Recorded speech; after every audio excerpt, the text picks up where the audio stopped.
Hello అండి, ఇది Wednesday morning. ఈరోజు జస్ట్ రాగి జావ చేసి అది చల్లారిన తర్వాత కర్బూజా, కిస్మిస్, పుదీనా యాడ్ చేసుకొని ఒక జ్యూస్ చేసి అది చల్లారిన రాగి జావలో యాడ్ చేశాను అనమాట. కొంచెం తేనె, జీడిపప్పు పలుకులు, కిస్మిస్ పలుకులు యాడ్ చేసుకొని తాగేసాము. ఇంకా ఆఫ్టర్నూన్ లంచ్లోకి గుత్తొంకాయ చేశాను అనమాట.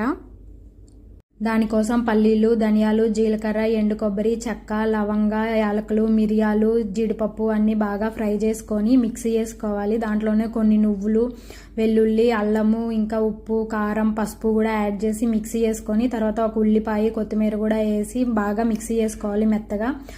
ఇప్పుడు కొంచెం ఆయిల్లో పచ్చిమిరపకాయలు, ఎండుమిరపకాయలు, కరివేపాకు, జీలకర్ర, ధనియాలు వేసి స్టఫ్ చేసిన వంకాయలు కూడా వేసేసి కొంచెం నిమ్మకాయ పిండుకొని బాగా కలుపుకొని ఒక విజిల్ రానిచ్చేంత వరకు కుక్కర్లో పెట్టుకుంటే చాలు, కర్రీ రెడీ అయిపోతుంది.